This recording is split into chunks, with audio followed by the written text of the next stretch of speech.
Chapter 53, A United Front. Unitedly and prayerfully, the father and mother should bear the grave responsibility of guiding their children aright. Parents are to work together as a unit. There must be no division, but parents work at cross purposes, and thus the children are spoiled by mismanagement. It sometimes happens that of the father and mother, one is too indulgent and the other too severe. This difference works against good results in the formation of the characters of their children. No harsh force is to be exercised in carrying out reforms, but at the same time no weak indulgence must be shown. The mother is not to seek to blind the eyes of the father to the faults of the children.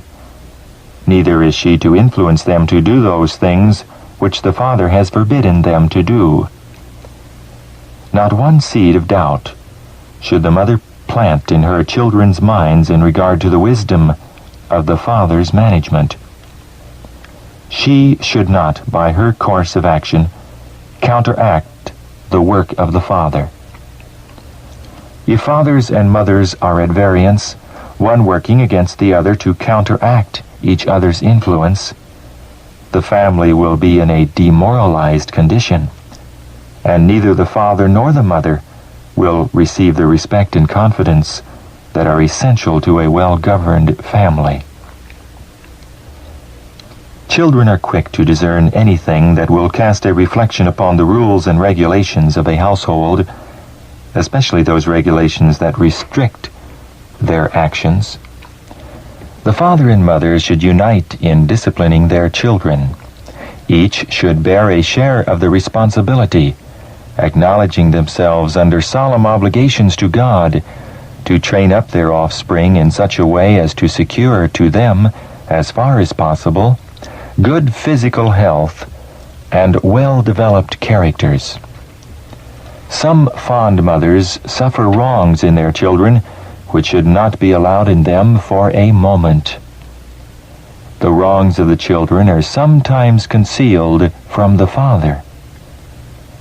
Articles of dress or some other indulgence is granted by the mother with the understanding that father is to know nothing about it, for he would reprove for these things. Here a lesson of deception is effectually taught the children. Then, if the father discovers these wrongs, excuses are made, and but half the truth told. The mother is not open-hearted. She does not consider, as she should, that the father has the same interest in the children as herself, or that he should not be kept ignorant of the wrongs or besetments that ought to be corrected in them while young.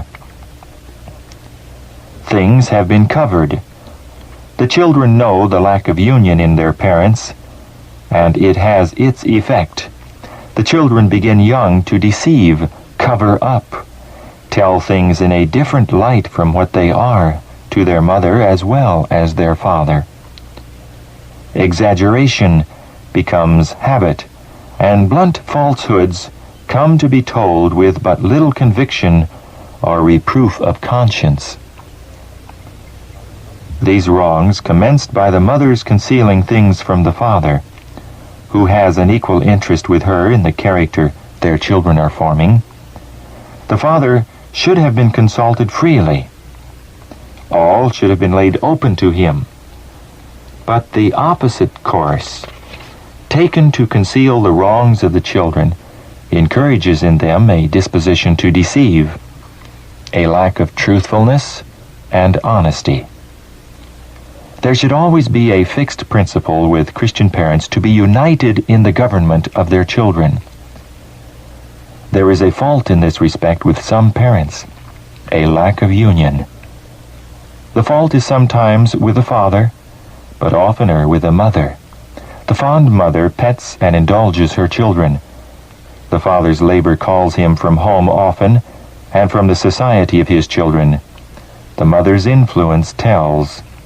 Her example does much toward forming the character of the children. The family firm must be well organized. Together, the father and mother must consider their responsibilities and with a clear comprehension undertake their task. There is to be no variance. The father and mother should never, in the presence of their children, criticize each other's plans and judgment. If the mother is inexperienced in the knowledge of God, she should reason from cause to effect, finding out whether her discipline is of a nature to increase the difficulties of the father as he labors for the salvation of the children. Am I following the way of the Lord? This should be the all-important question. If parents do not agree, let them absent themselves from the presence of their children until an understanding can be arrived at. Too often the parents are not united in their family government. The father, who is with his children but little and is ignorant of their peculiarities of disposition and temperament, is harsh and severe. He does not control his temper, but corrects in passion. The child knows this, and instead of being subdued, the punishment fills him with anger. The mother allows misdemeanors to pass at one time for which she will severely punish at another. The children never know just what to expect, and are tempted to see how far they can transgress with impunity. Thus are sown seeds of evil that spring up and bear fruit. If parents are united in this work of discipline, the child will understand what is required of him. But if the father, by word or look, shows that he does not approve of the discipline the mother gives, if he feels that she is too strict and thinks that he must make up for the harshness by petting and indulgence, the child will be ruined. He will soon learn that he can do as he pleases.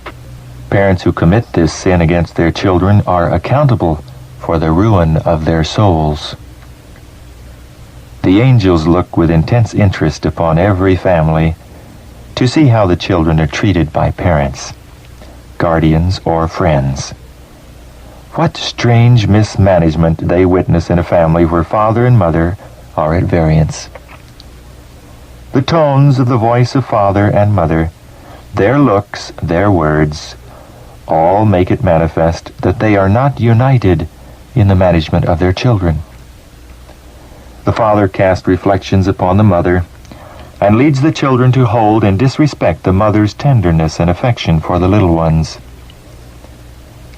The mother thinks she is compelled to give large affection to the children, to gratify and indulge them, because she thinks the father is harsh and impatient, and she must work to counteract the influence of his severity.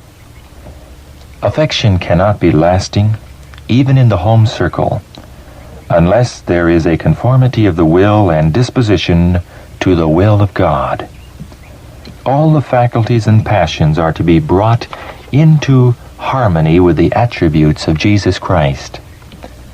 If the father and mother, in the love and fear of God, unite their interest to have authority in the home, they will see the necessity of much prayer, much sober reflection. And as they seek God, their eyes will be opened to see heavenly messengers present to protect them in answer to the prayer of faith. They will overcome the weaknesses of their character and go on unto perfection. Father and mother, bind your hearts in closest, happiest union. Do not grow apart, but bind yourselves more closely to each other. Then you are prepared to bind your children's hearts to you by the silken cord of love. Keep sowing the seed for time and eternity. All heaven is watching the efforts of the Christian parent.